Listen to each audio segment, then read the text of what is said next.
cool.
My sister has it. Yes. It's you. I know.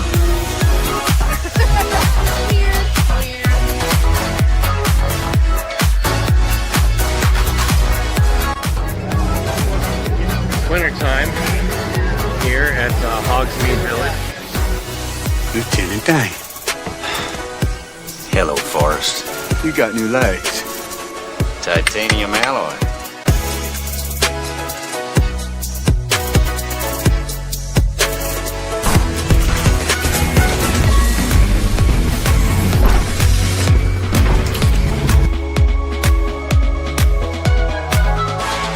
Time for my summer sizzle, cool as a cherry popsicle. No, God! No, God, please, no! No! No! No! It's happening. It's dish time. I've always wanted to do this in front of you.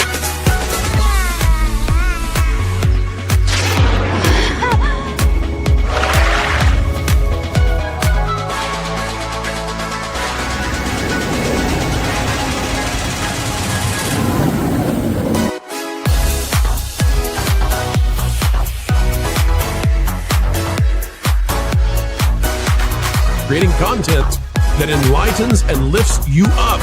Dish, sir, dish. Me at Splash Mountain. Just pepper these in here. Hello everyone, this is Kermit the Frog reporting live from the final showing of Muppet Vision 3D.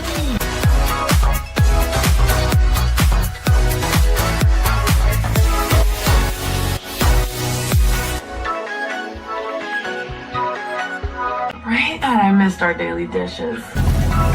Yes, indeed.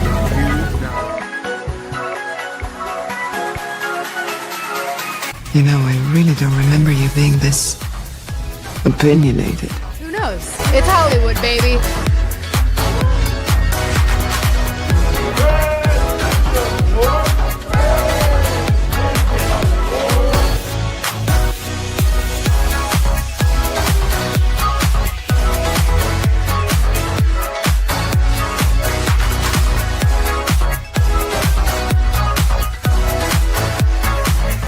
Ladies and gentlemen, it's time for the dish!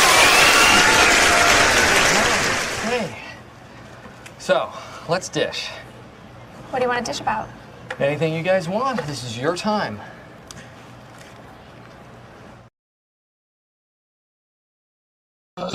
Welcome back, Fun Fam. And if you're brand new to the channel, welcome in to follow the Bradley's Fun. This is The Dish. Where is it? The Dish. Over there. Pop culture and theme parks. I love that. Yeah, so hey, welcome back to The Dish, everybody. William's over here like, the number one spot for a few minutes at least. You're good, William. Welcome in everybody that's coming in. A lot of people coming in from That Park Place. Appreciate that. Those people coming over from That Park Place, where I was just at with WDW Pro and Culture Casino and all those great people over there. Welcome in everybody. Thank you for being here, and let me say hi to as many people in the chat as I can. If you're watching this on the replay, comment below replay gang, click the like button. If you're watching it live, click the like button if you haven't already, because those likes really help the YouTube algorithm push this out to more and more people. And we absolutely appreciate that here. We you guys keep the lights on for us, so we super duper appreciate that. Yeah, so thank you everybody that's coming in. William Schweikert was the first through the door. Hello all. Hello, William. Yes, you were the first one here, and happy President's Day back to you as well.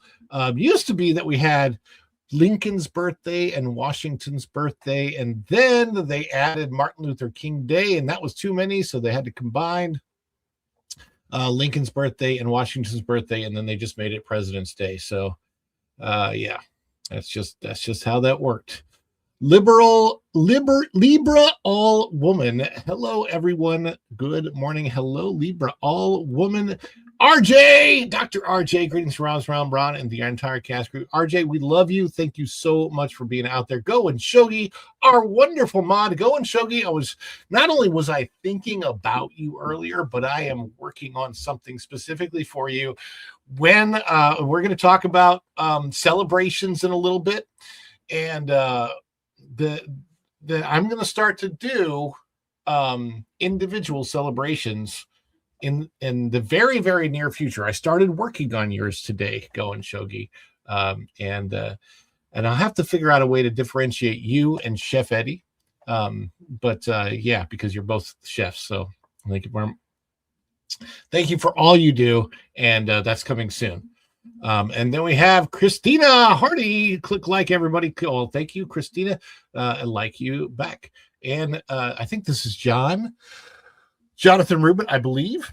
Hey, Ron, can you believe today is the 30th anniversary of Muppet Treasure Island? Were you a fan of the film?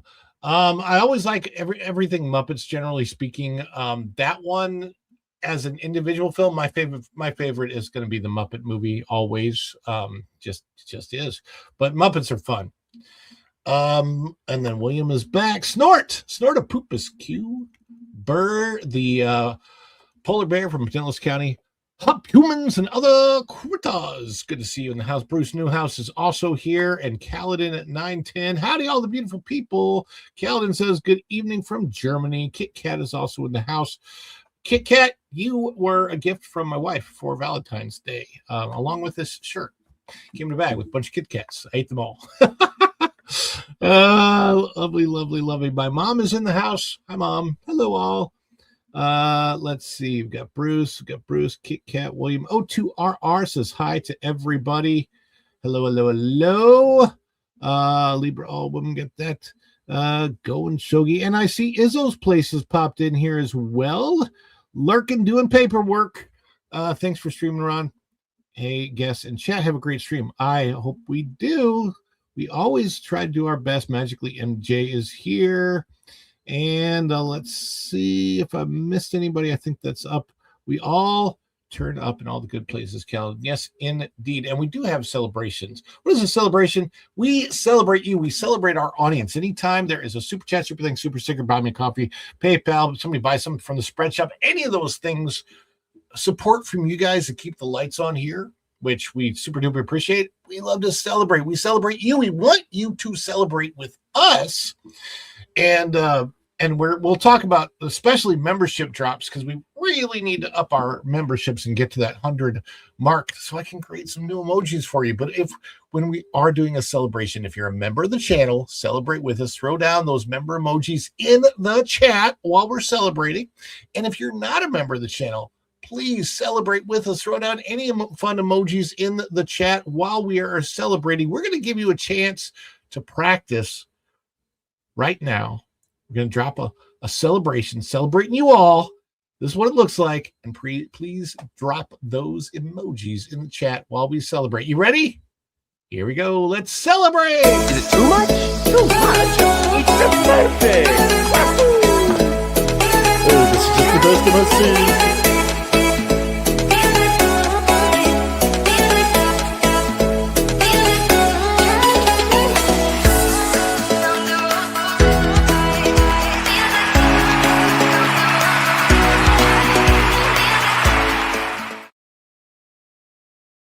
Here you go. And just to let you know, hopefully, I don't know if it can be done or whatever, but even though we have a goal of 5 supers of $2 or more as a goal, I am adding to that something that I will personally monitor. And that is if we, let's say that 10 memberships are dropped or we have 10 people become members during the show, then I will add, I will count that as going towards that goal. We get 10 memberships or a combination of supers and the memberships or whatever. I'm going to count that towards the goal, and we'll do a special Q&A at the end of this for you all. Well, we have somebody waiting in the back, and we gotta bring her on. Let's see what's a good one for that. Let's do. I think that she was in. She was trying to go to the Magic Kingdom or Epcot. She's supposed to be here, but where did she end up? So I think what happened is I went to Epcot. You can go around the whole world, and I had a couple in the Germany section, and I thought I went to China. Anyway, I'm a knucklehead. Oh, you didn't go to China or even Tokyo, but you're here. I'm here. Yay. How you doing, MJ? Oh, man. I just grabbed a salad for lunch, and it is so good. Have you guys ever heard of a place called Just Salad? I have. The funny thing is they only serve it's just salads. That's all they have on the menu. There was in Springfield, Missouri, we had a place. I'm trying to remember what the name of it was. And they had it was like that. All they had was salads, but I don't think it was called Just Salads. But what was interesting was that they had a big giant fork, like a maybe a 15-foot tall fork sticking out in as their decor in front of the restaurant. So it was like iconic, you could see it. Oh, was it called Field of Greens? I don't remember. That's the problem. What I really miss is Sweet Tomato. Oh, yes, that was a great place. You're bringing back so many memories. Oh my gosh. Well, Sweet Tomato is trying to make a comeback. Their first new store is in Tucson, outside of Tucson, Arizona, or in Tucson, Arizona. Mm-hmm. And the next store that they're building right now, I believe, is somewhere in, around, or near Fort Myers, Florida. So, so they're bringing their.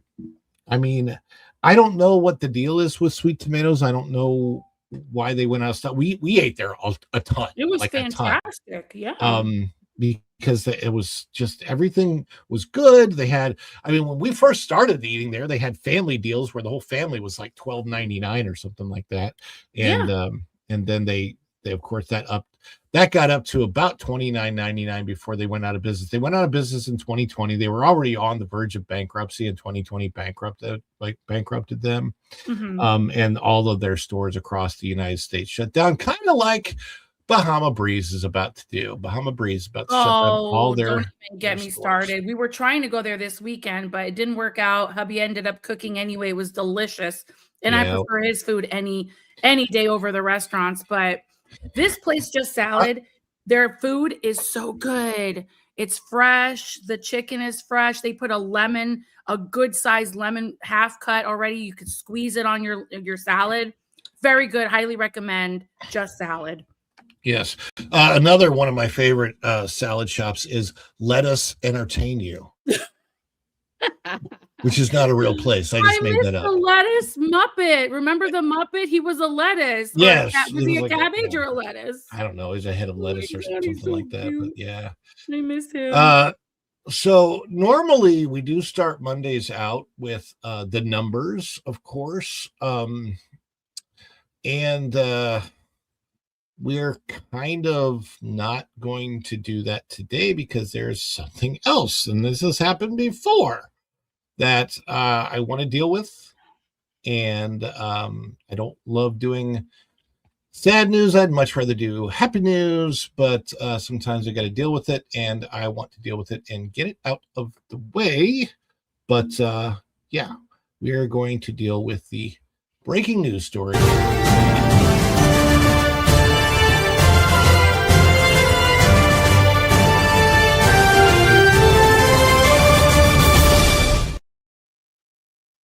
And this is out of KTAR News, 92.3 FM somewhere in the nation. I don't know where. I just found it. I was actually trying to find something that wasn't like one of the bigger, Hollywood Reporter, or Variety, or any of those. Everybody's covering this. TMZ broke it. I didn't want to use that. So I found it here. Legendary actor Robert Duvall of The Godfather and Apocalypse Now and many other movies dies at 95. Yeah, here it is, by Kevin Stone.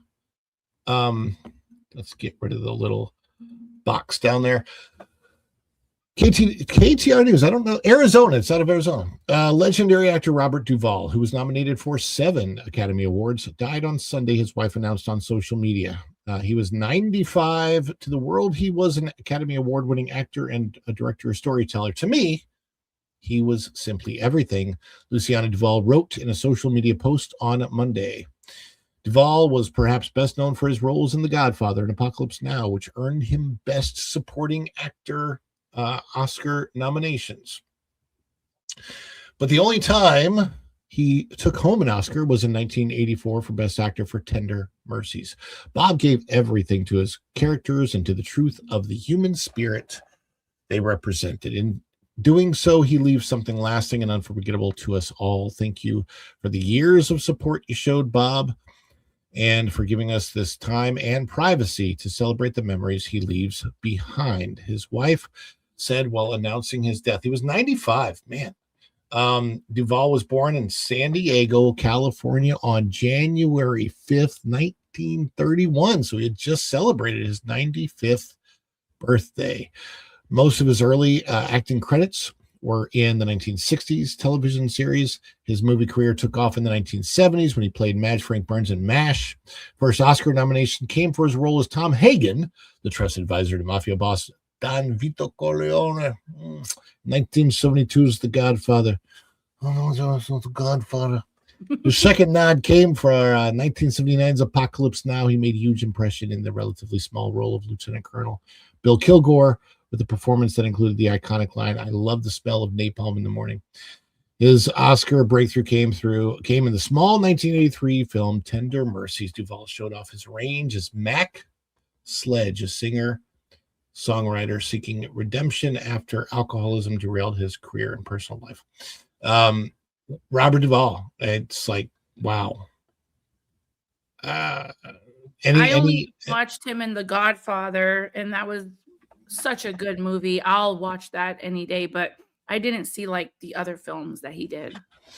There's something that I know that I watched him in more than once, and I'm trying to remember exactly what it was, because in my head, in your head, in my head, I can see it. I'm trying. Let's see if I can. Let's see if maybe I have to bring up his IMDb. Let's Ron, see if I can bring Elsa froze you. I'm sorry. You're frozen. Now you're okay. Now you're back. I'm probably roboting a little bit. That happens on StreamYard all the time. It's okay. Let me see what his. I'm trying to see all of his.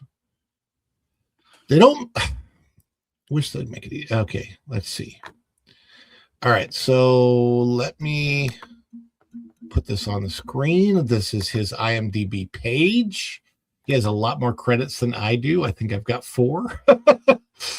The Pale Blue Eye was more recent, 2022. Hustle, Mighty Orphans, Widows, Dubious Battle, Wild Horses, The Judge, Night in Old Mexico, Jack Reacher. I know that I saw the Reacher films, all of those with Tom Cruise, Hemington, Gellhorn, Jane Mansfield Carr. Let's see, Crazy Heart, Get Low, Godfather 2, The Road. I thought the Reacher, I thought that was a series, Reacher. It's Am both. I crazy? So Okay. the Reacher series, Yeah. each season is one of the Reacher books, and then there's 2 Reacher movies. The Oh. Reacher series is much more accurate to the books than the Jack Reacher movies with Tom Okay. Cruise. I've watched all of those because I like the character, but you gotta you have to have what's the best thing? Somebody in the chat will know what's the best kind of thing to say for Reacher. What I mean, you Deep Impact. That's the one I was trying to think of because I've seen this a number of times. So Deep Impact and Armageddon came out at the same time. Basically, they were competing films about the same thing. I think I which- saw that movie. which was End of the World. I don't the preview. I'll get copyright struck. For What that. year was that? What year was that, Ron? The Deep 98. Impact movie. Okay. So yeah, Impact and Armageddon, and yeah, and so that was about the asteroid coming down and hitting the Earth, and everybody's gonna blah blah blah, whatever.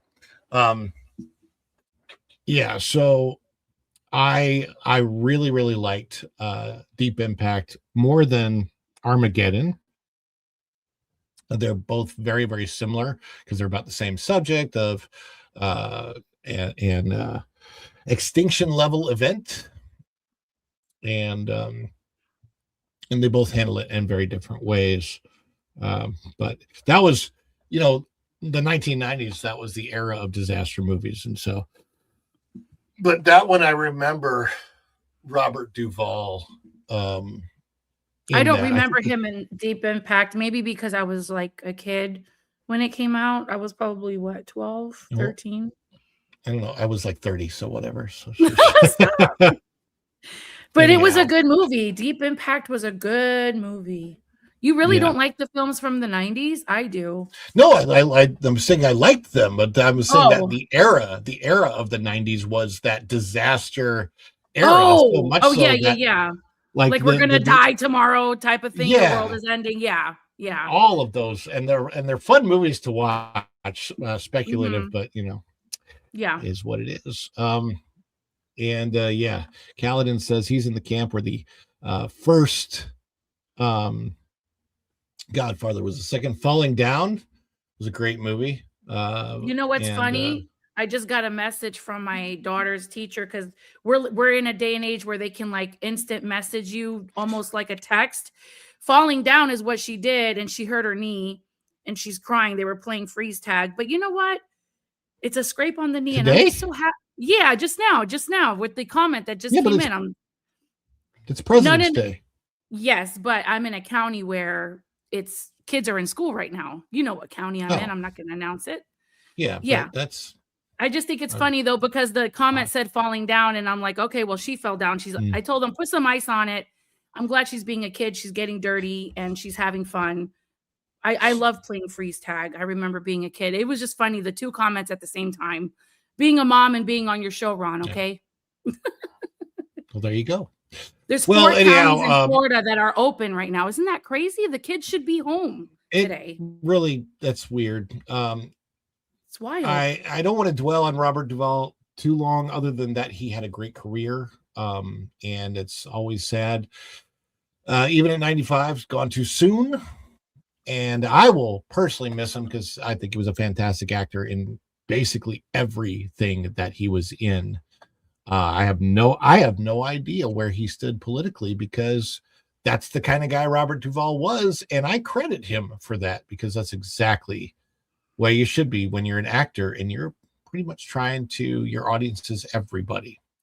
I got to figure out this whole thing with StreamYard and why iRobot on it. Nobody else does. My guests don't. And so why do I? I have no idea. But we will we'll figure that out. Anyhow, we do want to get to, of course, the numbers.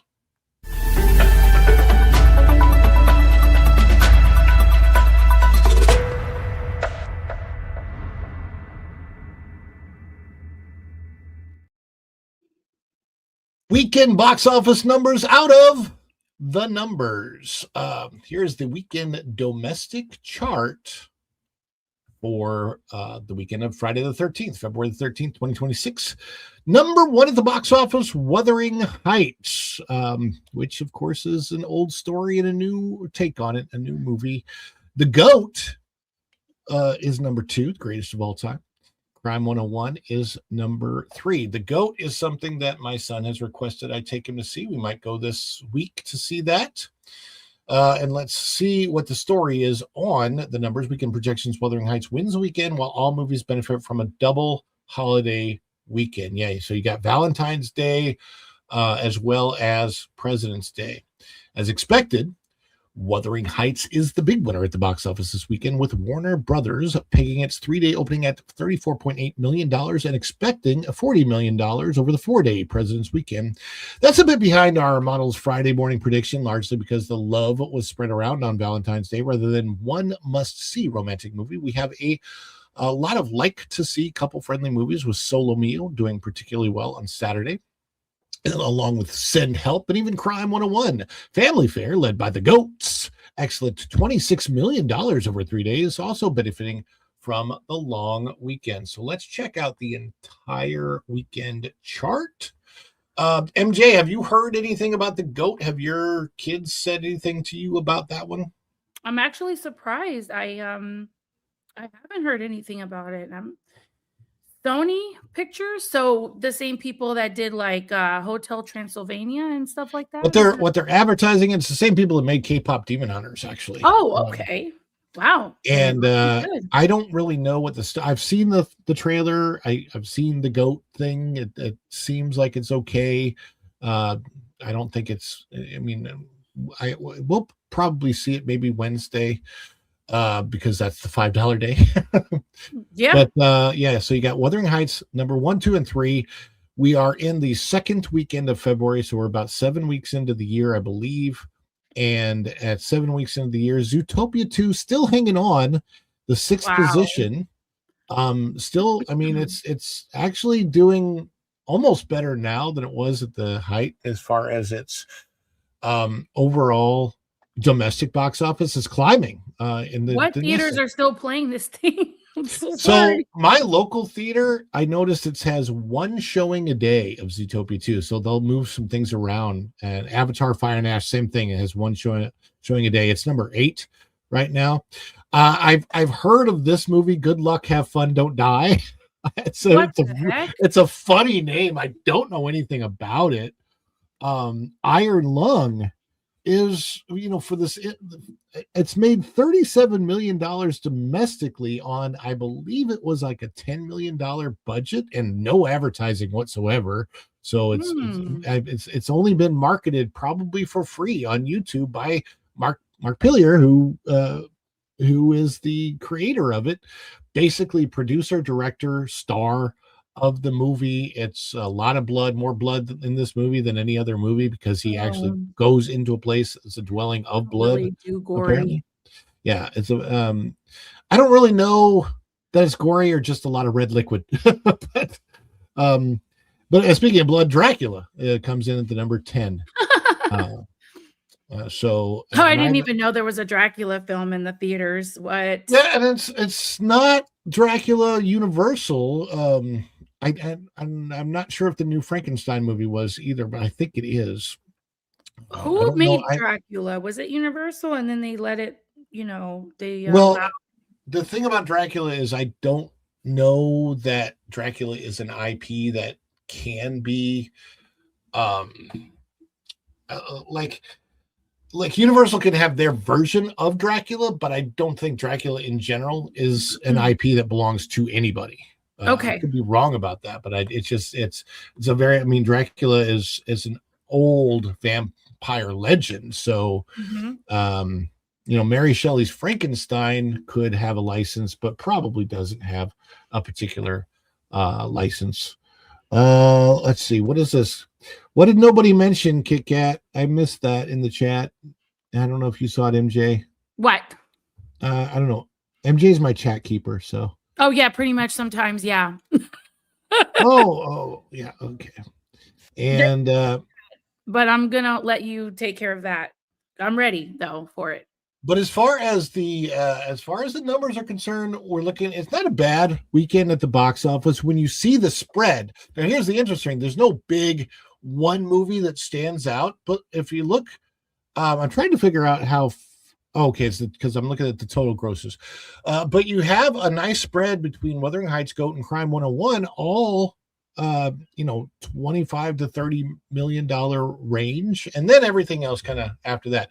Not a great weekend at the box office, but for Valentine's Day weekend, looks like they did okay. Solo Mio's a nice Valentine's Day movie.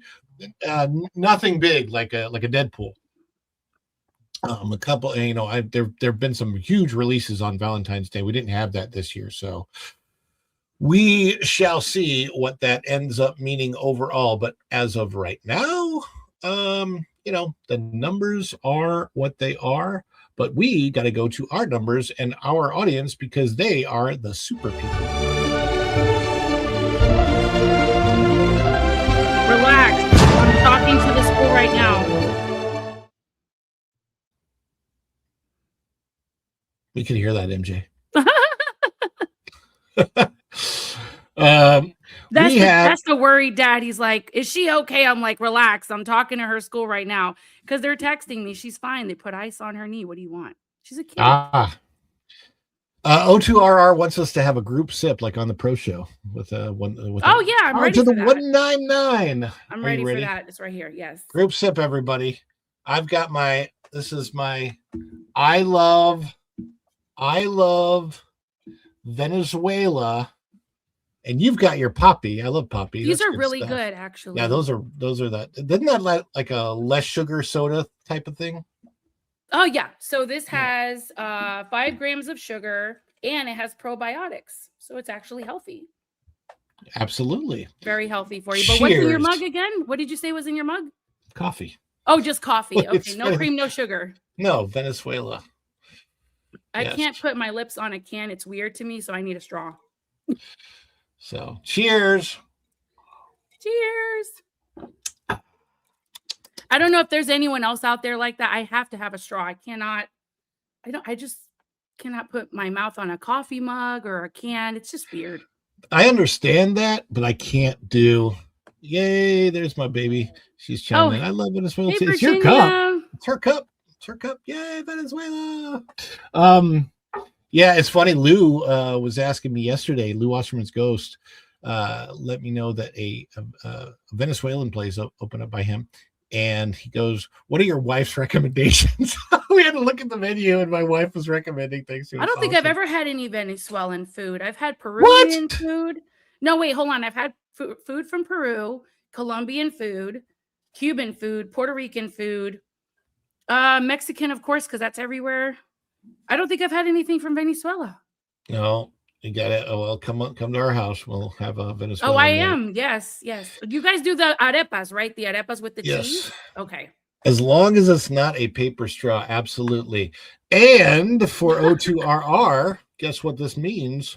We not only have a group sip, but we also have a celebration. Get ready to celebrate, everybody. Here we go.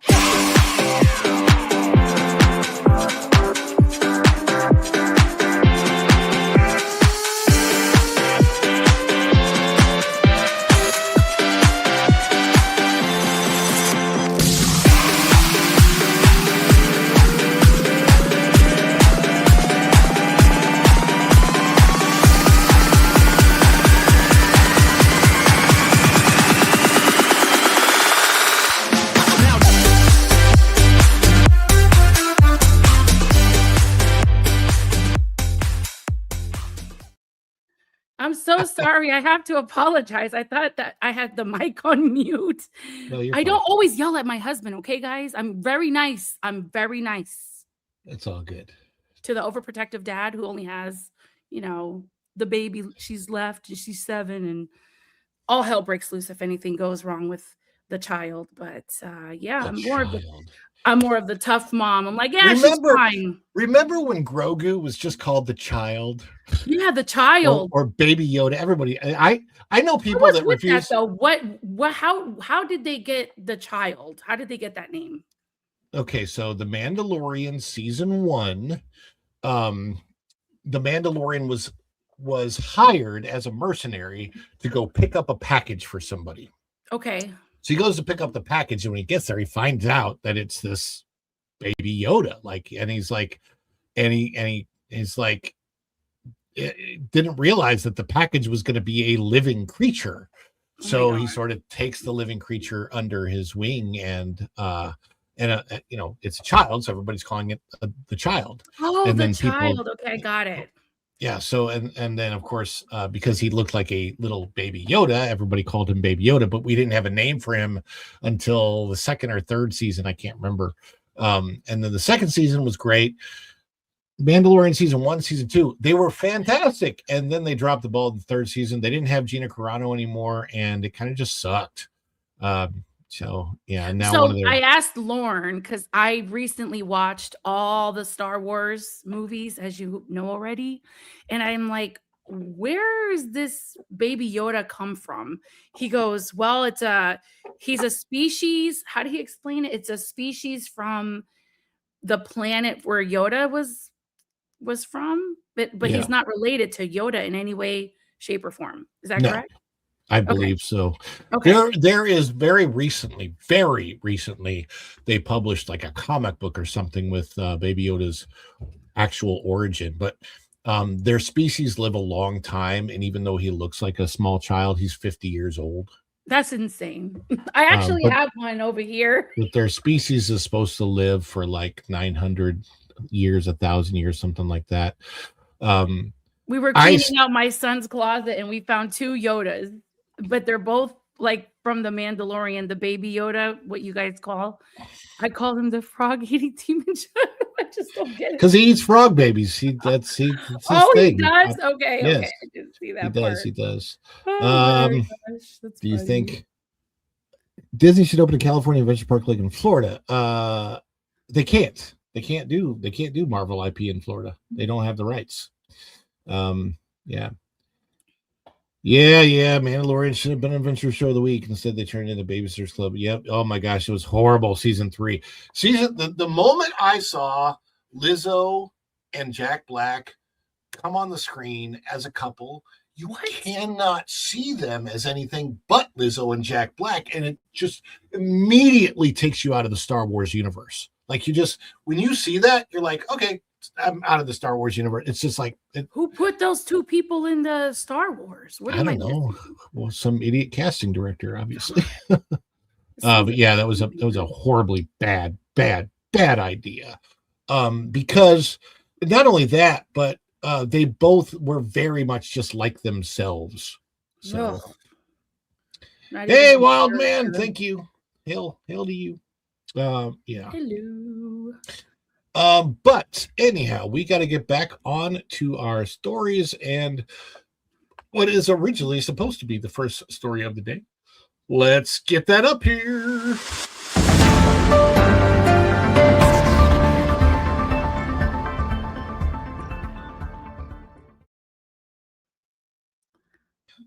And this one is going to be out of Disney Dining. Let me see if I can get that on the screen for you. And it's an older story. Okay. The story itself is older, but the reason I'm bringing it up is because it does talk about the speculation for what's going on at the Magic Kingdom. When was the last time you were at the Magic Kingdom, MJ? It's not the kids' favorite park. August for Kelly's birthday when she turned 7. We did Bibbidi Bobbidi and some photos. It was nice.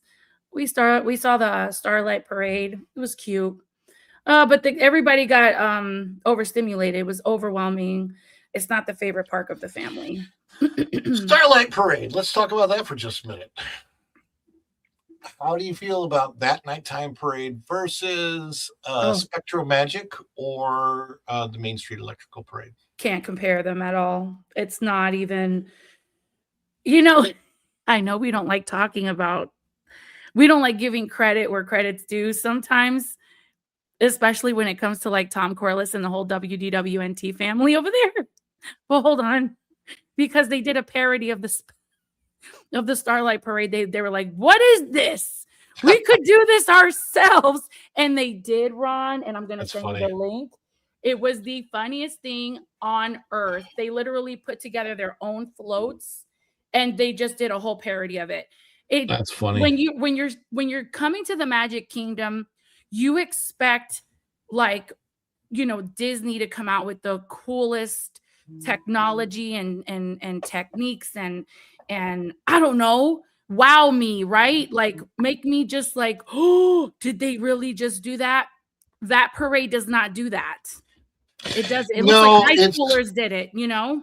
I mean, it's cute, but it's not Disney quality.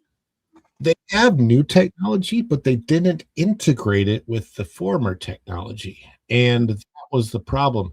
The Main Street Electrical Parade was here at least 10 years ago. And so I've seen the Main Street Electrical Parade since I lived here. And then formerly I saw Spectrum Magic in 2006. And I love Spectrum Magic, which they can't bring back. I don't know how many people know this, but they have ruined all the floats for Spectrum Magic where they stored them. They apparently, those floats don't exist anymore. So they have to be a complete rebuild. But they only have like 5 or 6 floats in this new thing. They don't have like they used to be, where the long nighttime parade was like 20, 30 floats long.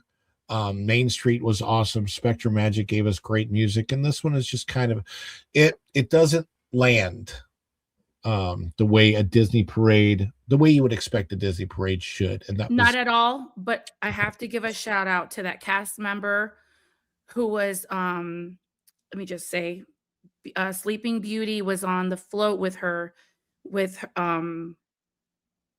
prince. You know that one float where all the princesses are with their right. Oh yeah. So she looked over at my daughter who was standing there because my daughter chose from Bibbidi Bobbidi the Sleeping Beauty dress, and she looked over and she mouthed "Happy birthday to you" to her. Aww. And my daughter cried and lost it. So whoever worked that night at the Magic Kingdom, August 31st of last year, kudos to you, because that was what did it for us, not the parade itself. That moment where she did that. No, I mean, that's the thing. The cast members, they make the magic, especially the really good ones that are still left. Yeah, exactly. And so they were great. Yeah, check this out. Bruce Newhouse says the Main Street Electrical Parade was my 1984 was my introduction to Disney parades. We arrived at the park around 7 p.m. after flying and checking in at WDW Village Resort Village Villas. I think, is that Saratoga Springs now? I think so. Holy cow. Yeah, you're going way back, man. God bless. Very, very cool.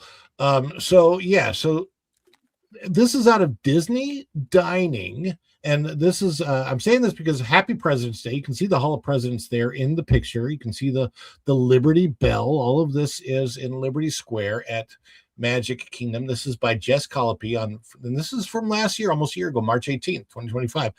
Disney removes patriotic American area from Magic Kingdom Park. Recent changes to Magic Kingdom Park have signals a shift away from one of its more patriotic themed areas, Liberty Square. This area, which has embraced colonial American themes since Walt Disney World Resort's 1971 opening, undergoing significant updates that could reshape its future in the original Central Florida Disney Park. Liberty Square is one of the 6 themed lands at the Magic Kingdom Park alongside Frontierland, Adventureland, Fantasyland, Tomorrowland, and Main Street USA. However, the future of Liberty Square has been called into question as both it and Frontierland prepare for major transformations. Now, this was written before the first of those massive transformations started, where right now you've got about more than a tenth of the park shut down, technically speaking, as far as area is concerned, where they're putting in Villains Land and Piston Peak. And they've taken out Tom Sawyer Island, they've taken out America, they've taken out Liberty, the Liberty Bell boat. According to Disney's plans, the Rivers of America will be filled in. Tom Sawyer's Island will be removed to make room for 2 new Cars attractions.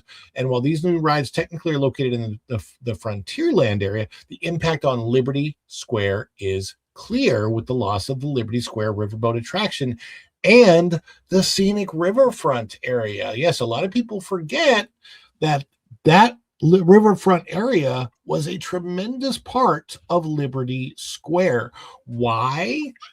And why did that make so much thematic sense? Because historically speaking, when you walked into Liberty Square, you saw the roots of colonial America. You saw how America got started. Exactly. And then if you actually walk into Hall of Presidents and you watch the Hall of Presidents show, you understand that the whole thing was about a brand new idea, a concept of leadership in the world that had never been attempted before. The idea of a president, the idea of not a king, but a figure who would simply preside over the country and direct how laws are made. Right, that's the whole point of the show. So if you go watch and you see all the different presidents, Democrat, Republican, whatever, it doesn't really matter. The whole thing is about the American idea and the freedom. The whole idea was the freedom that the idea of a president was supposed to give to regular American citizens, we the people. Right. That's right. So that is so important because you have this entertainment that you can sit down, you relax, you're getting out of the Florida sun and the heat, and you go and you watch it, but you're also entertained by. I love those are the parts of the Disney parks to me that really make Disney parks stand out, and they're so different. It's probably why we didn't enjoy ourselves that much in August, because it was hot.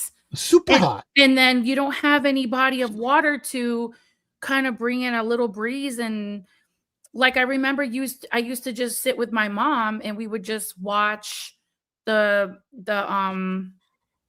gosh, I can't remember. Every time I think about it, I cry. The Liberty, I can't even, you know what I'm talking about, Ron. The boat would pass by on Liberty the river. Boat, yeah. Yes, the Liberty Boat, and then the Bell, Liberty and then Bell.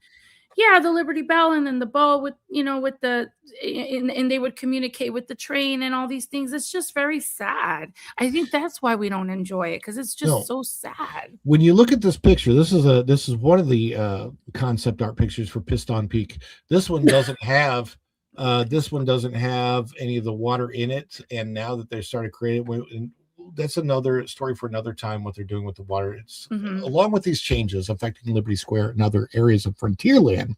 Yeah, are also being updated. So, and yeah, the idea was, so you learn about the history of the like where America started, and then what Rivers of America was. This was so thematically important as you're moving from Liberty Square to Frontierland. You had the Rivers of America. What was that? That was the convergence of the Mississippi, the Missouri, and the Ohio rivers, because there's no other place in the world that has geographically the way our rivers are in the United States. Like when you learn about our geography and how blessed we are to have that geography of those rivers and what they do for us as far as transportation and trade and protection and everything else, they're so important. And they were, of course, the American frontier, set off from St. Louis, Missouri on those shores, and then proceeded west. So you have Frontierland and the rivers and Tom Sawyer's Island in Missouri, because that was the state in which Lewis and Clark left from to go west. And then you had Big Thunder Mountain, which thematically made sense out there. Splash Mountain, as Splash, it was still the right time period, the 1860s, if you will. Actually more like the 1870s, because it was after Civil War. But all of that thematically made a lot more sense.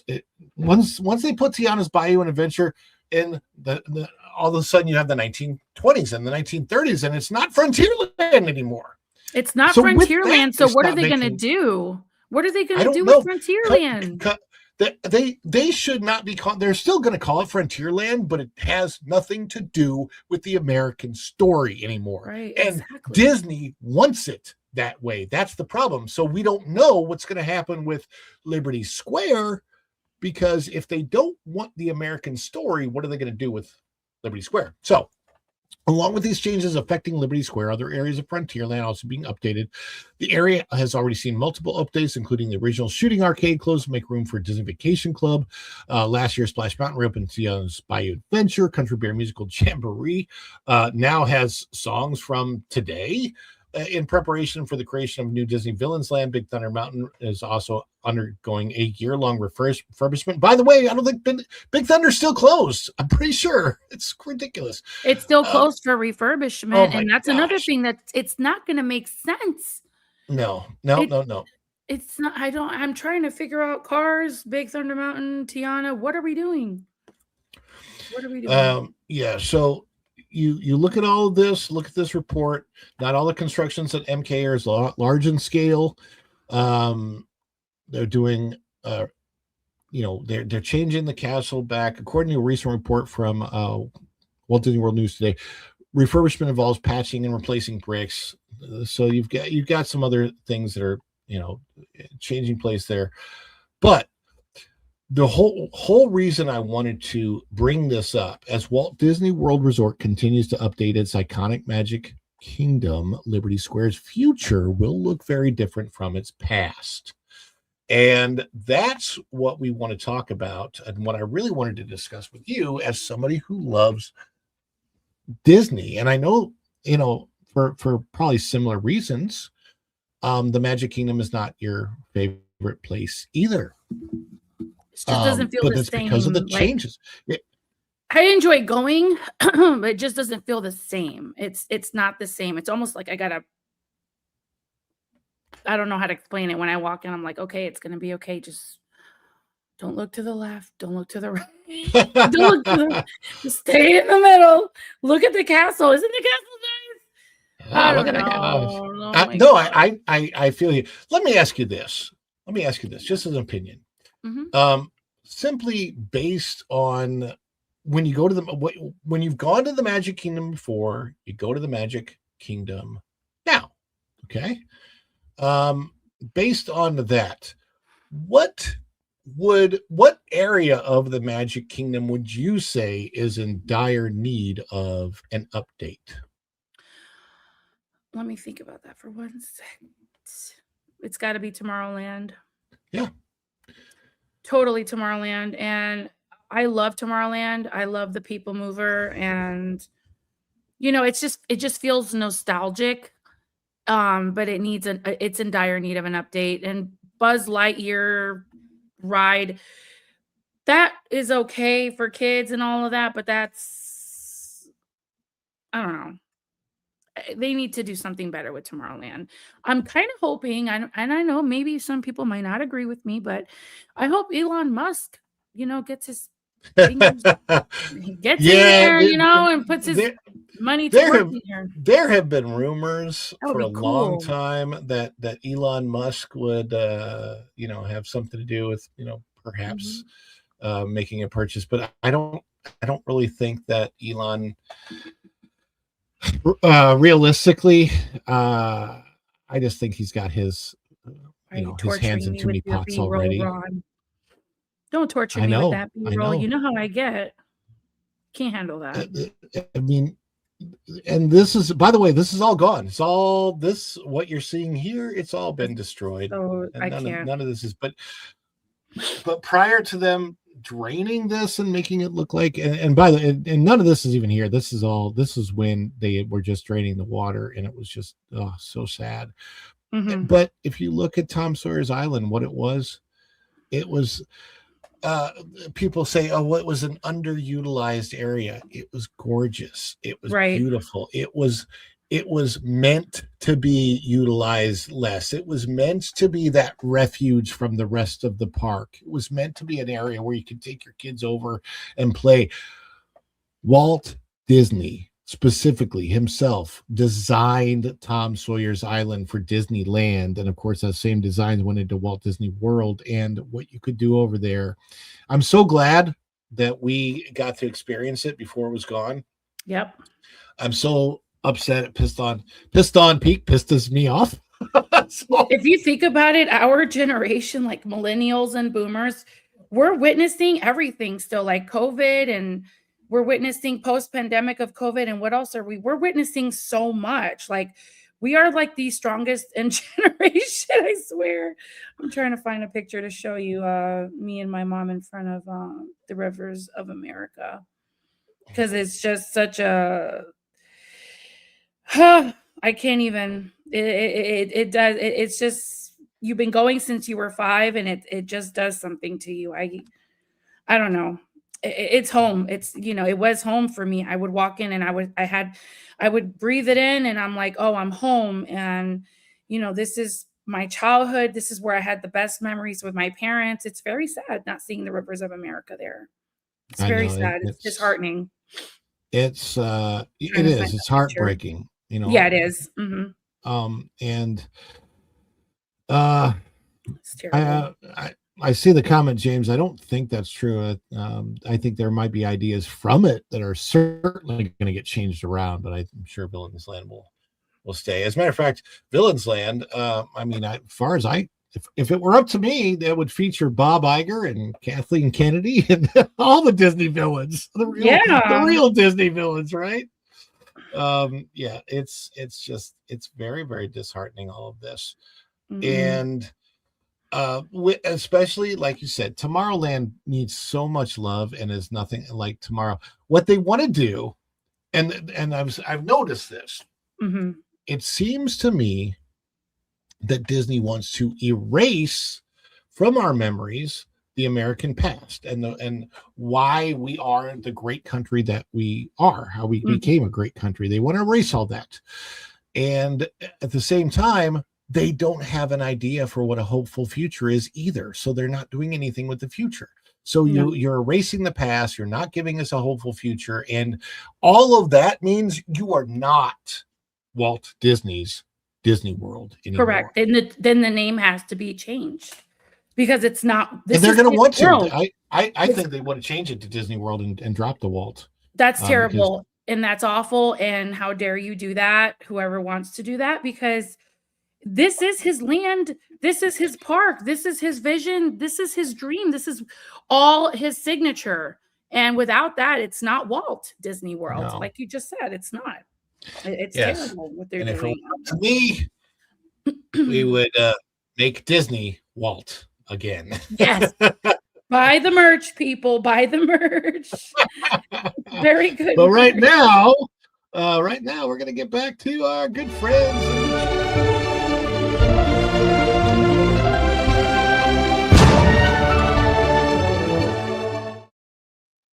It's bothering me O2RR this picture.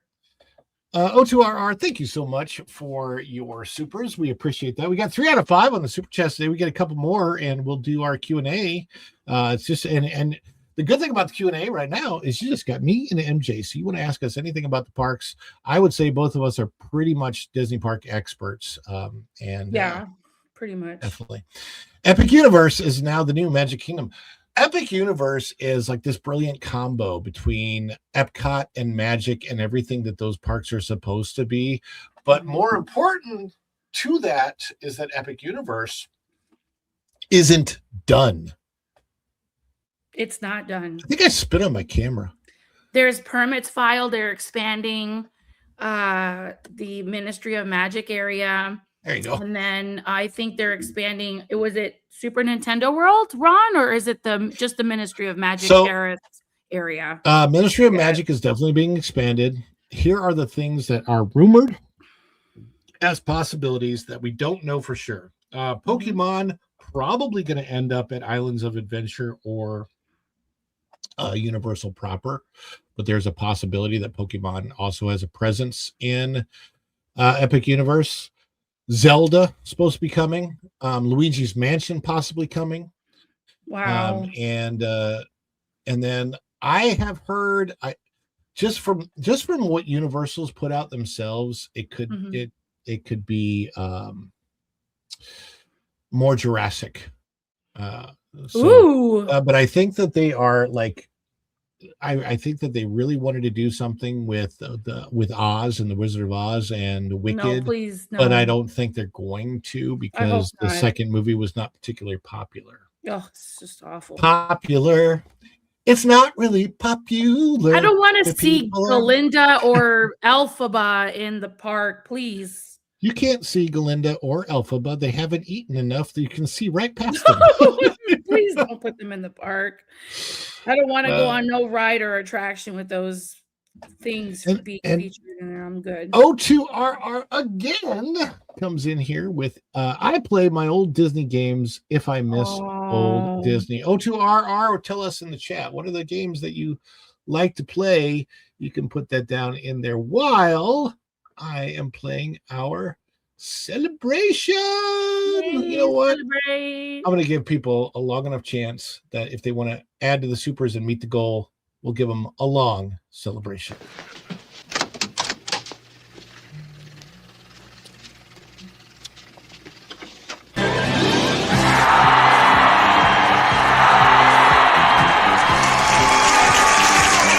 Is it too much? Too much? It's a perfect! Wahoo! Oh, that's too much. Give me a break. I couldn't be more excited.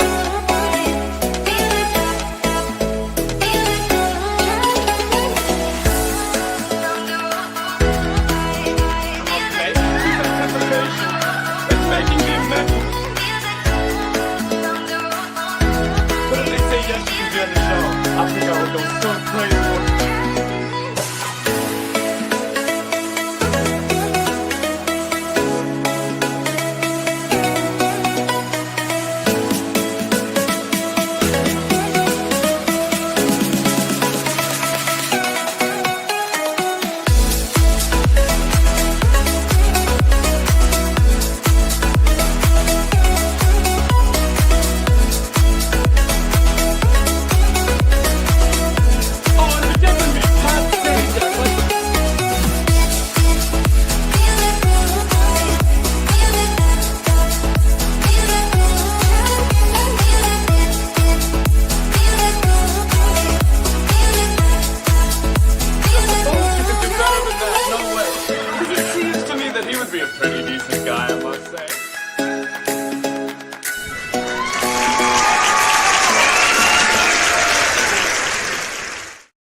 MJ, show the picture.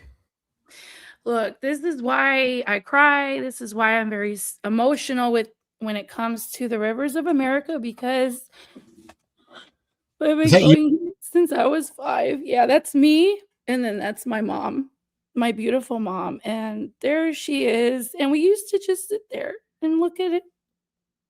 And this is why I cry, because they took this away from us, not just me, but from everybody. And it's like heart. We used to go every year, and we go every year anyway. I drag everyone. You know me, I love the parks. But we're going to try to do something different and create better and newer memories at the Universal parks. And we're going to try to incorporate Epic in our lives and take the family to Epic real soon. Got to get over to Epic real soon and check that out, because we have yet to see Epic. I think I did tell you that, Epic, right? It's amazing. I don't know when you're going to find time when it's. So I was lucky when I went to Epic. I went on the very first opening day for pass holders. That was a preview last year, right? So there weren't very many people. I didn't get on Ministry because it was really hard to get on Ministry on that day. and it wasn't my top priority because I'm not a huge Harry Potter fan. Oh, right. Yeah, you know did say what? that. Mhm. I literally got on every other ride that I wanted to, except for Fire Drill, because I didn't even know about Fire Drill. So I didn't. So like I think I saw it, but I every other ride got onto. So did both the roller coasters, the big one. Well, all the roller coasters, I should say, because there's more than I think there's 3 coasters that you can really call roller coasters. There's Stardust. Then there's the one in Isle of Berk. How to Train Your Dragon, yeah. Mhm. And then there is the werewolf one. Does that count as oh my gosh, there's 4. Yeah, I went on that one. That was actually the last ride that I went on of the night because. But does that count as a coaster? Because I heard it just kind of like goes like that, like a U. It is a coaster. Okay. It is the werewolf coaster is definitely a coaster. What happens when you actually turn while you're on the coaster, your car will turn backwards. It'll turn around, like rotate. That's pretty cool. Yeah, it's a fun little family coaster, and it's great. I love it. But when you went to Epic, what did you gravitate to the most? What were you most looking forward to seeing?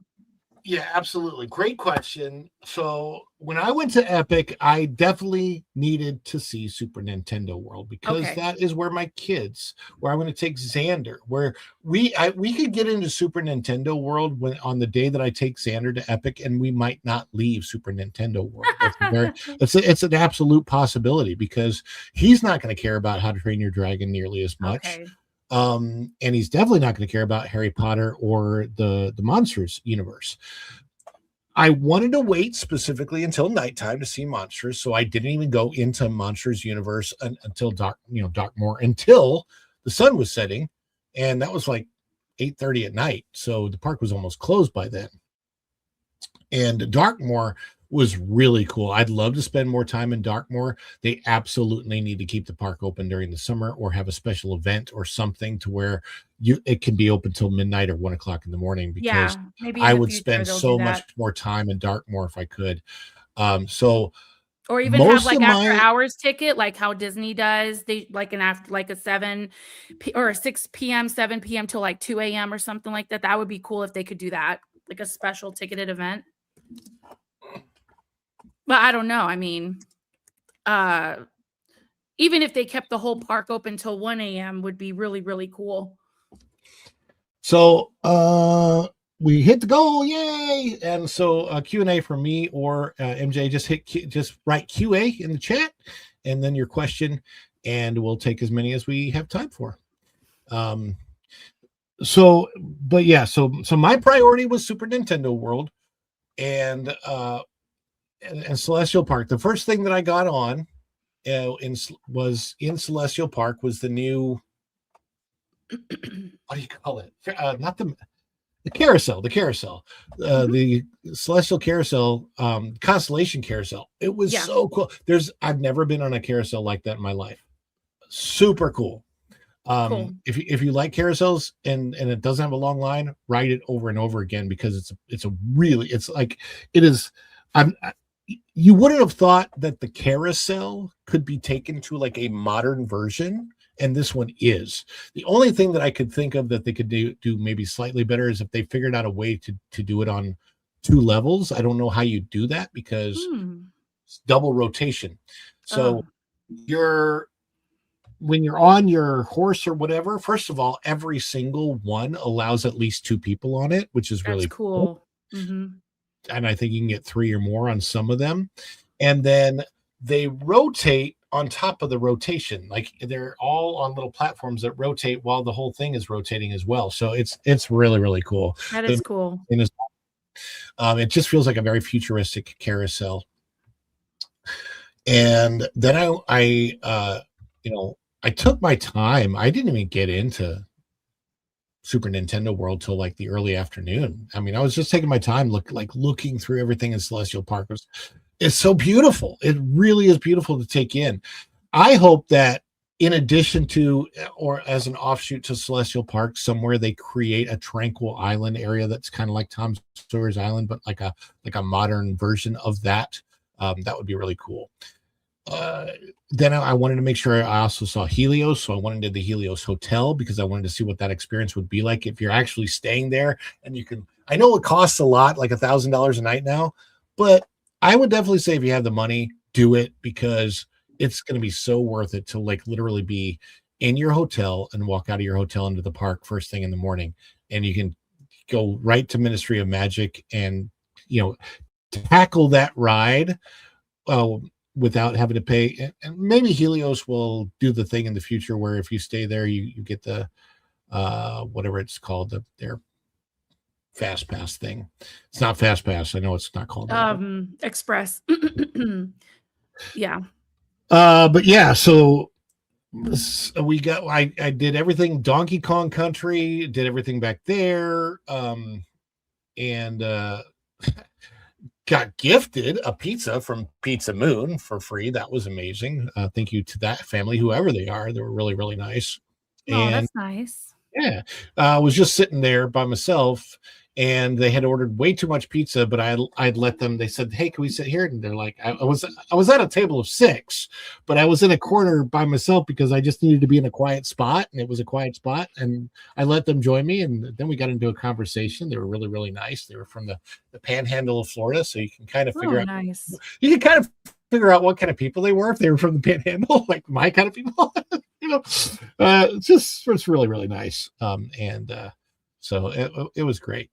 I don't know what your family's into, but probably want to either prioritize Harry Potter and the Ministry of Magic ride first, or you may not get to it, or Super Nintendo World. I have heard Super Nintendo World is very cool at night. Haven't done that, but my order of doing things for that day was Celestial Park, Super Nintendo World, Helios, Stardust Racers, then Isle of Berk.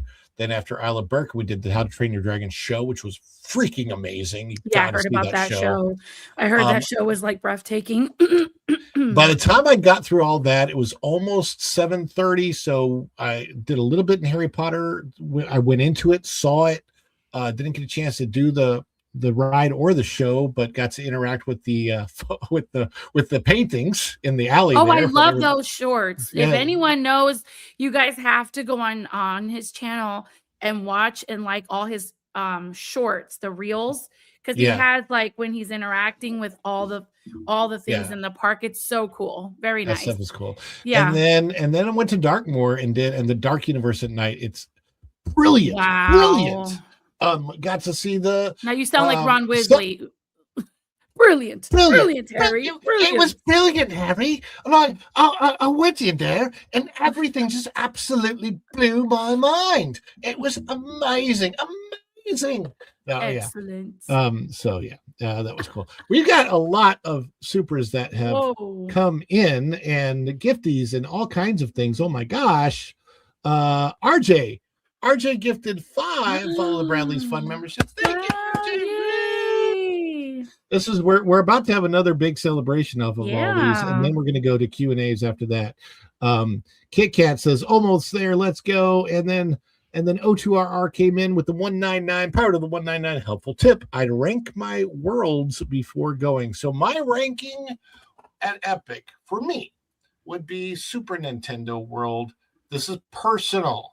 This is my personal ranking. Super Nintendo World, Isle of Berk, Monsters, and Harry Potter is a distant fourth for me. So as far as those, and then Celestial Kingdom you can't miss because you walk right into it when you first thing. Celestial Kingdom? Celestial Kingdom, Celestial Park. No, it's fitting. They were saying it's the new Magic Kingdom, so Celestial Kingdom it is. Yes, there you go. Sorry about that. It's Celestial Park. Yeah, helpful tip. I'd rank my worlds before those are my rankings, but like everybody's got their own priorities. And then Kit Kat also gifted 5 Follow the Bradley's Fun memberships. So let's see if I can find out who all got memberships. Magically, MJ. What? Congratulations. Can I give it back to someone? Yeah, it doesn't work that way, but you got a membership. That's good. Now you can go. So for those that do have memberships, I'm going to do this again. I did it yesterday. I did a pop-up live members only. You can go watch it. It's kind of silly. It's just me walking around the neighborhood, but I'm going to do another one.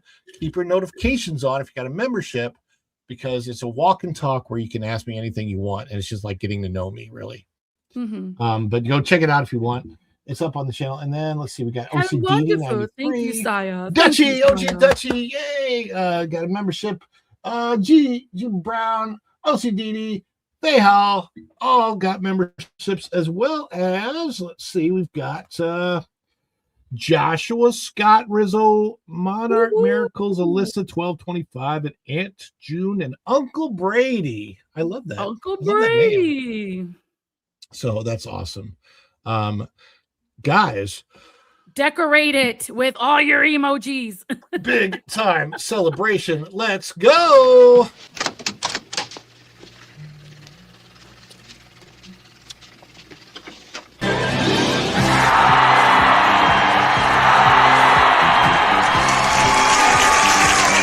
Is it too much? Too much? It's perfect! Wahoo! Oh, that's too much. Give me a break. I couldn't be more excited.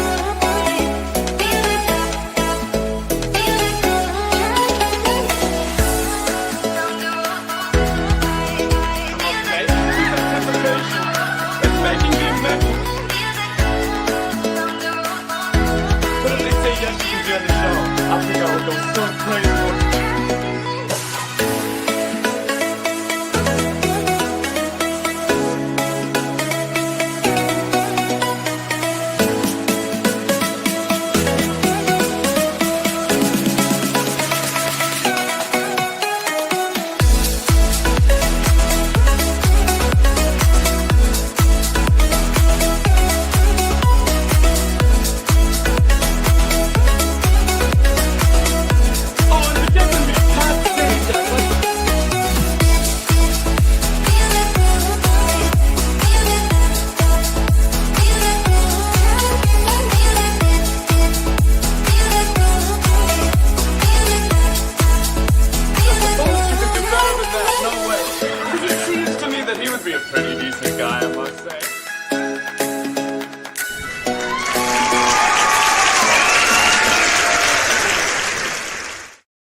I love that music. It's so I know. like happy. It doesn't get old. I have to do more. All right, so I have to do more, and I was started working on it today. But I'm like going to find different music, and I'm going to do a lot more celebration type stuff coming up. We're having more people come into the show now that I finally figured out a schedule that actually works. And so thank you everybody that's coming in. I'm so happy. Like it's really working out, and I really appreciate all a the magical support. person that helped you with that schedule, or I don't. Oh, magically MJ. We've got some questions. Encourage him, everyone. I encouraged him. That's all I did. All right. RJ, Dr. RJ says, what were your first Disney World hotels? Now, I'm assuming you meant the first Disney World hotels that we ever stayed at. So, MJ, you go first. Holy cow. Man, you're going to make me jog my memory. Oh, well, first and foremost, I would say as a kid growing up, it was the All-Stars for sure. You know, my parents did pretty well. But you know, it was always a lot more affordable to go to the All-Stars. And then as I became a little bit older, a little bit more wiser. And you know, I think it's just a generational thing. I wanted my girls to really experience the resorts in a different way than I did. So I did the All-Stars as a kid. And then as a young adult, when I say that, I mean like in my 20s, that's when I started doing like Port Orleans, the Riverside and French Quarter. And then from there, I think the only ones we haven't done is the Grand Floridian. I haven't stayed at the Poly yet. We did the Animal Kingdom one. That was so much fun. I highly recommend that. I don't even have a favorite. Which one was my favorite? I'm trying to think about like a good one to recommend that would be, You can't go wrong with Coronado Springs. Coronado. Yeah, you remember that because I talk about it all the time. Yeah, you but can't go wrong with the place. I worked there. Yeah, as funny as my work experience leaving there was, Coronado Springs is still it's an amazing resort. However, I have not been back there since I left the company. It's just a great resort. It takes you somewhere else. The pools are great. The food is great. There's a lot of dining and everything. You can walk around. It's so nice. Bruce, those tree houses are pretty darn cool. The Saratoga Springs, the Old Key West. Saratoga Springs or Old Key West. They're right between the two, but the tree houses are cool. It belongs to the Saratoga. Mm-hmm. I went to a vowel renewal ceremony. Private at the tree houses, so that was pretty cool. All right, so my first Disney World hotel was not a Disney World hotel at all. This was my first Disney experience. You guys did the whole RV thing? That's so cool. No, it was a nightmare. It was hell. It was a nightmare. Let me talk about this for a minute. If my mom's still in the chat, she'll know exactly what I'm talking about. My mom might want to even chime in on this. So this, I'm gonna talk about this one too, Mom. I'm gonna talk about that one. But 1977, the summer of 1977, I was living in a little town called Horseshoe Bend, Arkansas, and there was a lot of weird things going on in my parents' life and stuff. And my grandparents said, "Let's go take a trip to Florida." So we went in their pickup truck that they had a camper over the bed of the pickup truck, and my sister and I rode in that truck bed all the way down. You put a 5 and a 9-year-old in the back of a bed of a truck without seat belts for a 15-hour road trip. It's illegal today. You could probably get arrested for that. And that's good times, Ron. Good times. That's the best good times, right? But we were back there with the dog, with the Dalmatian that I could not stand, and the dog was pooping back there, and it was a nightmare. Anyway, we go down there in 1977, and it was my first time that I'd ever been to the Magic Kingdom, and 5 years old. Obviously, the castle, like theme parks, were the coolest thing, and all of that stuff. That was cool. We only went to the Magic Kingdom for one day. My mom is chiming in. There it is. That is true. But here my mom comes in. That is so cool. And I'm going to say really, really good things about her because of that. Now, she was the daughter on the trip, right? It was her parents taking their daughter and grandkids. Only grandkids they had at the time. And they thought they were doing something great for us. We stayed at the KOA campground. KOA campground is still there. Here's what I remember. I remember it being on the 4th of July. I remember coming back from the Magic Kingdom and doing our own fireworks because it was the first time that I could recall holding a sparkler in my hand. And I also recall doing the fireworks snakes. They're not actually fireworks, but they're like little pellets, and you light them up and they sparkle and they grow. Those little black things that they growing snakes. People in the chat might know what they are. Yes. All right, so it was the 70s. Things were different. You are absolutely right about that. So that was my very first trip to the Magic Kingdom and to Disney World. And then my mom, she does this awesome thing. She's like, you know what? The trip from hell. Yeah. So my mom does this thing. So she decides, she's like, you know what? This sucks, but also this place is really cool. And I want to give my kids the trip of a lifetime. So she goes back home and saves up for the next several years and ended up working for a company that helped with sponsorships and things with Disney. And I can't remember exactly which company it was, but got some discounts, whatever. And then she saves up the money for this, and she pays for the entire family herself, not my dad, but my mom. Good for her. In 1980, I think it was 80, maybe it was 81, but we had the most amazing Walt Disney World trip where we did, in fact, stay at the Polynesian. So my first Disney World hotel, I believe I was either 9 or 10 years old at that time, and we went to Wow. the Polynesian. We have pictures from it. It was amazing. We did the character dining. We ate on the Lily, what was her name? The Lily Bell, whatever it's called. It's now what is it? The one at Disney Springs that looks like a boat, but it's not a boat. Oh, It's that's actually called just a boat. the paddlefish. Paddlefish. Okay, so back then it was I think it was like the Lily Bell or something. It was Yeah, named it was a after- different name. Yeah. It was Mhm. named after Walt's wife, and that's the only place that they actually had character dining other than the castle. But I think we actually ate at the castle too, with the princesses, nice. and so it was much less expensive back then. But character dining back then was so freaking cool. Every character marched out. There were balloons on every table. It was awesome. We had the best time. They didn't Yes. hold back on nothing back then.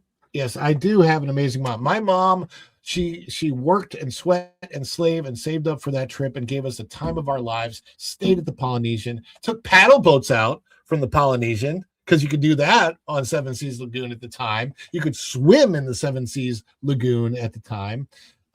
Yeah. And all of that was so super cool. Yes, we even had dinner at the castle. Yeah, that's what I thought. That was all of that. It was an amazing trip. Then she buys, and my mom and I talk about it all this time. To this day, we talk about this. Why we can't find these on that trip. Buys commemorative tickets to Epcot at the TTC. Oh. They had commemorative tickets. They were like gold and blue, and it was beautiful. And she's like, "We're going to come back. I'm going to take you to Epcot." And then a couple of years later, we came back, and without my sister, we went to Epcot, and had a great time on that trip too. And I don't remember which resort we stayed at on that trip. I've never stayed at the Contemporary. I always wanted to stay there, but yeah. I want to stay So at the Contemporary Polynesian, I've too. stayed there sometimes. I actually helped open the Polynesian for DVC when the DVC rooms opened in 2015, and haven't stayed at Grand Floridian. Polynesian's the only one that I've actually stayed at on the monorail line, but I've also stayed at Wilderness Lodge and Animal Kingdom, and had some great times at the resorts. So Nice. more Q&A is coming in. We have from Goodness. let's Amazing. see, from Will. Do you think Josh D'Amaro will bring back some of the things destroyed under Bob Iger, such as the Liberty Bell and the new Tom Sawyer's Island, based on customer feedback? He was part of that.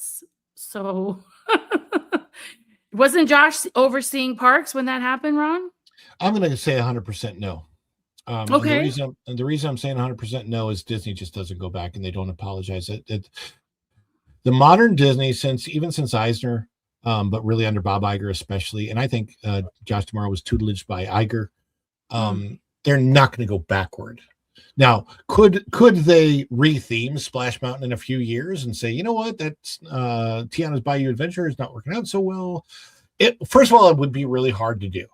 Mm-hmm. Why would it be hard to do? Not logistically, but because you have an entire community of people that would feign outrage, even though there's not really any outrage to be feigned. They'd be like, "Oh, well, this is all of a sudden racist," as Pro likes to say, that they're getting rid of this, and so it would be hard. Even what they could do that could make it a little bit better is retheme Tiana's Bayou Adventure So that it to makes the sense. actual movie. Yeah, Right. Oh, with And- animatronics of her in the actual gowns that she shows in the film. that would be amazing. Yeah, That so would they be could do that, amazing. but they won't take it out completely. No. And so, and then I don't think he'll, with Tom Sawyer's Island being at Disneyland still, I don't think they're going to change anything at Walt Disney World. I still However, think that Josh had a big part in all the destroying. Josh had a big part of that. He knew did. what was Valley going did. on. Jeff Valley did. It was, yeah. He did. Unfortunately, I think they made wrong decisions and didn't realize. And I think that they still think those decisions aren't going to bite them in the tail. What does the future of Disney look like under the new CEO? Go ahead, MJ. Take it away. Oh, with Josh? Oh, I don't like Josh. I'm scared of Josh. I don't know what he's going to do. This is literally the guy that stood up in front of everyone and told them we were getting Monsters Inc. and Disney's Hollywood Studios, but didn't say what they were removing to put that in. So I'm very skeptical. I'm not excited about Josh. I'm scared. And I'm watching from a distance, and I'm just really hoping and praying that he makes better decisions and actually listens to the people and what the fandom desires, what we want. He cannot forget about what made this company stand out from the other ones. We cannot keep doing this copy and pasting. We just can't. So that's my feeling on the new CEO. Go ahead, Ron. Sorry. Well, James All Day makes this comment. Disney did go backwards once, bringing back Magic of Disney Animation to Hollywood Studios, except that was always in the plans. And the reason why I'm saying there was, first of all, the reason it went back, Launch Bay was never supposed to last. Launch Bay was supposed to be gone as soon as Galaxy's Edge opened, and it just stayed on way too long. And what they should have done with that area, instead of reopening a new version of the old attraction, right, which is what they're doing, the animation thing, what they should have done is put Mickey and Minnie's Runaway Railway back there and give us a brand new version of the Great Movie Ride. But they didn't do that either, so they can suck it. Yeah. Okay, so behave, Ron. Behave. Yeah, I know. But as far as I'm not as worried about Josh tomorrow as I am Dana Wilton, as MJ likes to say. The combo of the two of them scares the heck out of me. It could be like the anti-Eisner Wells or the anti-Walt Roy. It could be like the exact same combination, except it goes the wrong way even faster, and that's what I'm worried about. Scary stuff. Scary stuff. That one out, and then we have Libra All Woman. And I'm trying to make sure I catch all these.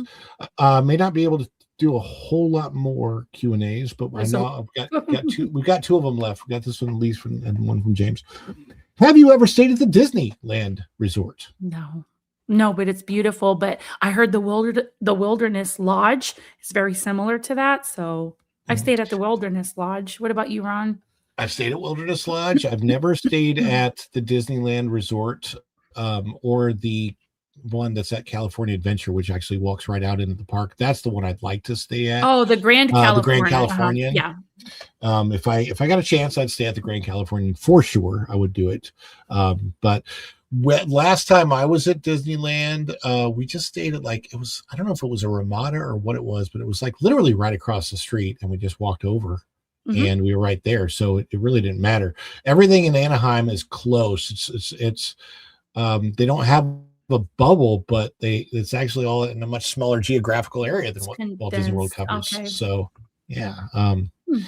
And that was the last time I was there was 2012. I haven't had a chance to go back to California, and California's it's a beautiful state, but it's not a state that is very welcoming. It's not welcoming at all. Yeah. So no. I don't know when I'll get a chance to go next. James All Day Q&A. Do you think Disney should make a land in MK dedicated to video games, like bringing in IPs like Wreck-It Ralph? And it's a good way to bring in Kingdom Hearts and Oswald through Epic Mickey. I would say that if we're going to do video games, it might actually be better at Hollywood Studios, more apt at Hollywood Studios, mainly because Hollywood Studios probably needs to change its name. Bob Iger mentioned way back in 2017 that Hollywood Studios was going to change its name, but they never did. What about in Tomorrowland? They put like a video game place. No, actually, yeah, that could be a place. Tomorrowland. Actually, I think they used to have an arcade in Tomorrowland, like an actual video game. I'm almost sure that they did have a place where somebody would know in the chat. I'll bet, but I am almost 100% sure. But you know what? I will say this: at the All-Star Resorts, they have the coolest arcades. Because the games in there are really, really, really cool. They have some old school Disney stuff in there. Pretty cool. You want to know what the best arcade was? Disney Quest. Oh, I know. Remember Disney? What is this Oh, level 99 thing we're getting? What is it's an that? escape room. It's you pay and you go through a series of like 20 or 30 escape rooms that each are supposed to take 3 to 5 minutes for you to get out, and it's like a little adventure. It's a family adventure for those that are 10 and up. So it's not a bad idea. My idea was so much better, 1,000 times better. What was your But they would idea? never do my idea because my idea would have given credit to Walt Disney. My idea was for them to take the same space that they're putting level 99 in, that they already built for the NBA experience, and make it a Walt Disney World museum. In other words, a history museum. So you'd have the history of Walt. You'd have a whole bunch of things from Walt's life, and they're like an expanded version of One Man's Dream back there. Charge for it, half-day experience. You would have rooms where virtual reality would take you to experience that retired Disney World attractions. They would use CGI to rebuild virtual worlds where you could like go and your family would go into a room, you'd all put on headsets and you'd all be on Horizons, or you'd all be on Mr. Toad's Wild Ride. Mr. Toad's or 20,000 Leagues Under the Sea, and your grandparents could show their grandkids what Disney World was like for them. And then you'd have another virtual set of what experiences are to come, where you could even preview attractions using CGI that aren't even out yet. Things like that. Like, I had this whole idea for how it would be built. I had given the ideas to some Imagineers, so I don't know what they did with it. But, Cool. But level 99 pays Disney to be there. So that's and then Disney doesn't have to pay anything for it. So yay for Disney. Yeah, that's what they go. Yeah. We got one more question. Flag. Yeah, right. This is going to be the last one. What outsider do you think would be a great CEO for Disney? Oh boy, I honestly, I don't know. We live in a world where there's only one I can think of that could maybe do something with it. Elon. Yeah. Honestly, yeah, I agree. Yeah. You know what? I've been saying it, and he's an outsider. That's for sure. He's definitely an outsider, and I would love to know if he had the time to do something with it. I would love to know what he could. Yeah, I agree with this. I think Hollywood Studios, abso-freaking-lutely, they lost so many things from the days when you actually got behind the scenes. I would love that. Plus, we pretty much lost all those parks except for Universal in California. So, yeah, Celebration has not a Disney museum the way this Disney museum would be. It would have been the whole history of Walt Disney, his family, how Walt Disney World came to be, Disneyland, Disney World. There are 2 movie theaters, or at least there were. They may be gone now, but there were 2 movie theaters in the NBA experience where you would have been able to go and sit and watch, his historical movies about that and the Imagineering and all that kind of stuff. And it would have been amazing. Oh, this is not a bad answer. Whomever is in charge of Dollywood. Well, yeah, it's true. So those are acquaintances of mine. Now I'm trying to even think of their family name, but they own Silver Dollar City as well, and a couple of other things. Herschens, Pete Herschen. Yeah, the Herschens are great. The Herschen family started out by leasing the Marvel Cave in just outside of Branson, Missouri. 1949, I think. They got a 99-year lease on the land, so they're still under a lease. But the way Silver Dollar City developed, and they later partnered with Dollywood to do Dollywood, because that was a Silver Dollar City before. They developed the reason it happened is because while people were waiting for tours of the cave, which by the way, back then you actually had to crawl through things and it was a mess. The cave's much nicer today. Anyway, they needed to build something where people would wait. So they built a couple of shops, and they had some old-timey workers in there and creating some things. And they would give all the change in silver dollars. And so they came up with this concept. They would call it Silver Dollar City, and Silver Dollar City grew into the theme park that it is today, and then eventually Dollywood and everything else. It was really, really cool. The Herschens are a great family. I love them. I think that they would never take on Disney because they're not woke. They're about as far from woke as you can be. And there is that Walt one in San Francisco, but that's why they need something like that at Disney World. John Favreau would be good, but I don't think that. I just think he's not going to want that job. No. Yeah. That's but not anyhow, mm-hmm. But you know who does a great job? MJ does a great job. Tell everybody out there where they can find you on this great World Wide Web of our. On Instagram and X. Thank you so much. It's been lovely being here with you this afternoon, Ron, on your dish on the show. You guys know already I'm on that Park Place Mondays and Wednesdays at 12. And on the dish with Ron, I try to make it as much as I can. This Friday we have Brood Banter with Eric and Raph. And that's at 2 p.m. Eastern, hanging out with them over there. And you never know who's going to be on and hanging out. And that's a lot of fun. But thank you so much for following me on the social media platforms there that our good friend Go and Shogi just put in the live chat. Thank you, good sir. I appreciate everybody, and I'm just so excited about what the future holds for all of our panelists and everyone who has a show. It's going to be a great year. It's going to be a great year. We're going to run the company. No. I have ideas. Can I be Dana Wilton and you be Josh D'Amaro with the scary eyes? Okay, that'll work. That'll work. With it. Did you not say the scary eyes? Is that what you said? Yeah, he's got the scary eyes. Have you seen Josh D'Amaro? His eyes are like this in his pictures. Like, I don't know. It looks like the guy from Hannibal. That's funny. And of course, you can catch me here on the dish Mondays at 2 after that Park Place, Tuesdays at 3 after WDW Pro, the Pro Show, and Wednesday nights pre-Pro Show at 7:30 p.m. And also this last, and I think it's a member chat that came in from Bruce Newhouse.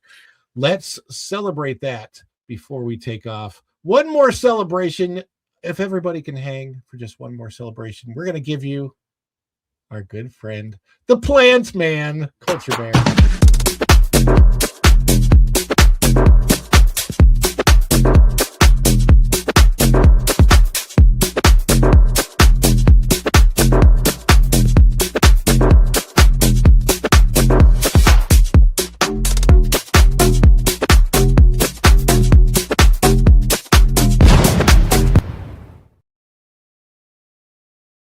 These are the best songs. It gets you going. It's like gym music when you're in the gym and you're like working out. That's what you want in your ears. Yeah, like. Speaking of which, thanks for reminding me. I got to go do leg day. Yay for leg day. He'll be live doing that, guys. Just stay tuned. No. I can't do it live because we got a big fan blowing in our living room right now, unfortunately. Guys, everyone in the chat. Boy, James All Day, Bruce Newhouse. We've got Libra All Woman, Kit Kat gifted memberships. We got O2RR. We got Dr. RJ, everybody else, Go and Shogi, and everybody that's in the chat, and MJ for being here, and everybody that's out there. My mom for being a great mom. Thank you guys so much. And my beautiful wife, she chimed in as well. She was here. Couldn't do it without you guys. Love you all so much. And until next time, I'll have to redo the outro when I get the list of the new members. But until next time, see ya real soon. Bye, everybody. Ciao. Dishes are done, man. Cleans them down to the shop.